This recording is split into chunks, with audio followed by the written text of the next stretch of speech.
मुनकर और नकीर ने आबिद से 3 सवाल पूछे, फिर भी आबिद एक भी जवाब नहीं दे सका। तब आबिद को पछतावा हुआ और उसने कहा, हे अल्लाह, मैंने इस दुनिया में रहते हुए सभी जवाब याद कर लिए थे। अब आपको बचाने वाला कोई नहीं है। इस दुनिया में रहते हुए आपने जो पाप किए हैं उनका परिणाम आपको भुगतना होगा। मुनकर और नकीर के जाने के बाद सजा का एक भयानक फरिश्ता कब्र में दाखिल हुआ। वह एक बड़े हथौड़े के साथ भयानक रूप में आबिद के सामने प्रकट हुआ। ऐसे भयानक दिखने वाले फरिश्ते को देखकर आबिद भागना चाहता था, लेकिन फरिश्ते ने उसके पैरों को जंजीरों से बांध दिया और उसे नरक की आग की ओर खींच लिया।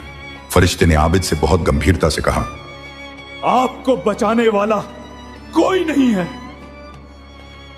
आबिद की हालत ऐसी है कि उसका सिर फट जाता है और दिमाग हर जगह फैल जाता है, लेकिन उसकी सजा यहीं खत्म नहीं होती।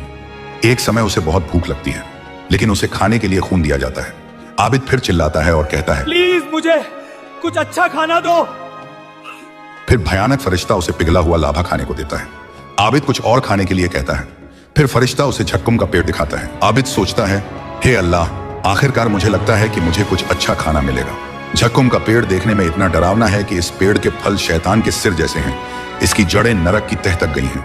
भूख के दर्द में आबिद झक्कुम का फल झपट कर खा लेता है, लेकिन झक्कुम का फल खाने के बाद उसके शरीर की सारी नसें उल्टी के साथ बाहर निकल आईं।